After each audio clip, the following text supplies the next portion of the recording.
suppose you should have entered from the ceiling by wire, but for this week's episode, we're doing a review of Mission Impossible 4? Yeah. Ghost Protocol. An hour ago, a bomb blew up the Kremlin.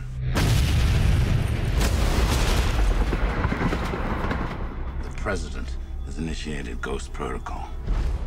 The entire IMF has been disavowed. Now I've been ordered to take you to Washington, where they will hang the Kremlin bombing on you and your team, unless you were to escape after assaulting Brandt and me.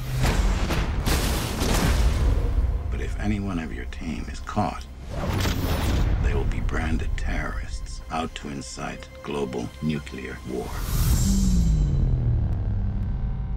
So what happens now? Okay, so let's kick this pig off.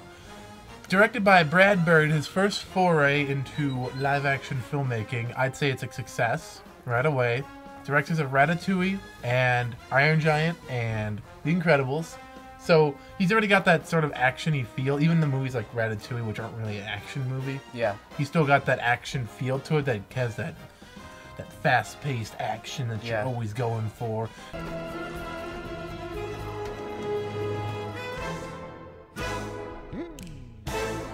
So it really transfers over very nicely to the Mission Impossible 4 scenarios.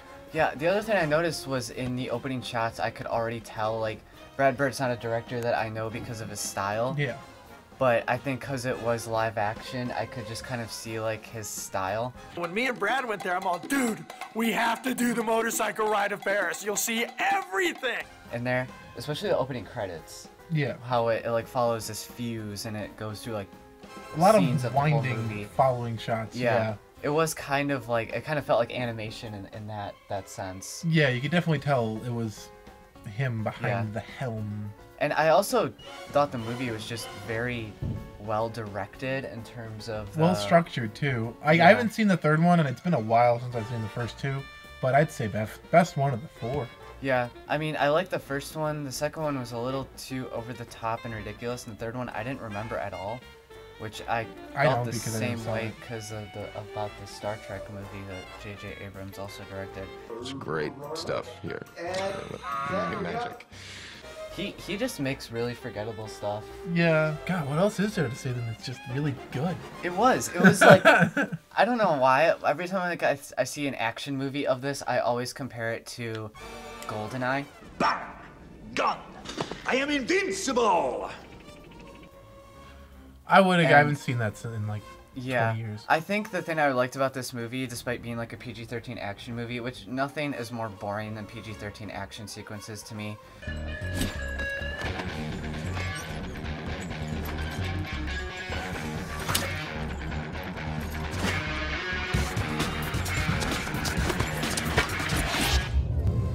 Is it actually was very visceral and very lively. You know, people die and you understand that, but it's more you know, fun-filled, even if it is a tragedy, sort of. So you never get caught up too much on the drama. It's sort of it never takes itself too seriously, but seriously enough to where you can at least appreciate it, and it livens it up. And they don't. Nothing's forced in this movie. I'm glad that the main woman and the main, you know, Tom Cruise, they don't ever try to hook up. I think there's one part where, you know, they kiss, but it's solely for the mission. Yeah, and it's not at all for sake of, you know, cheesecake. Yeah, I was ready to be, oh great, Jeremy Renner, another thing. And I was like, oh, Jeremy Renner. I think it's because Jeremy Renner's character was generally, you know, he was supposed to be a badass in terms of fighting, but overall was supposed to be a nice guy. I think Jeremy Renner can play nice guy parts, and you won't hate him. Yeah. I think if he played more nice guy parts, I'd probably enjoy his performances more. Probably. I just want to punch his face whenever he's playing a jerk. Yeah. Going back to the action sequences, something I liked about this movie is that it never felt like Tom Cruise was invincible. Yes! I am invincible! Yeah. I kind of got that vibe from the second one. I mean, that was John Woo. Was that the one with the, like, the missile hits him and he flies and hits the car? I think that might have been the... I mean, he definitely suffered some severe concussions in this movie. Yeah, they blatantly say he's I mean, if it were like that type of content handled by a lesser director, it probably would have come across as funny.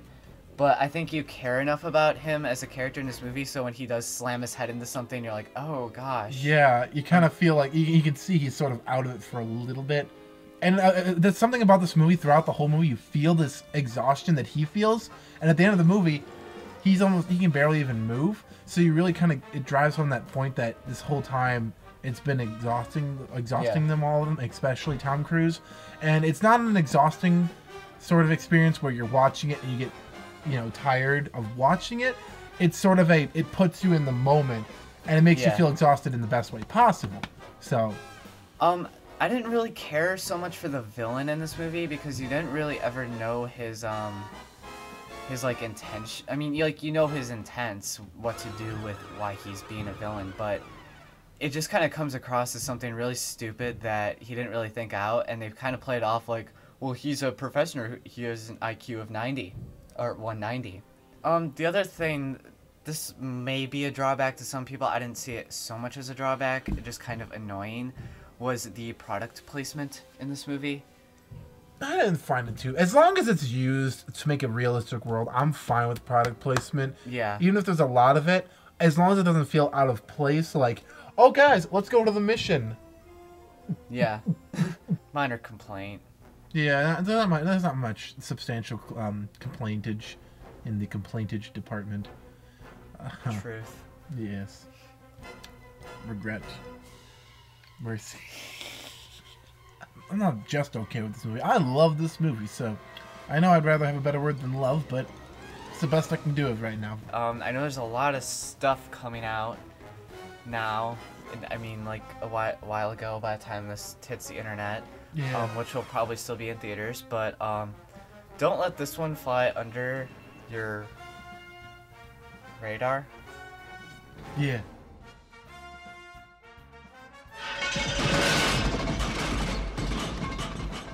Yes! I am invincible!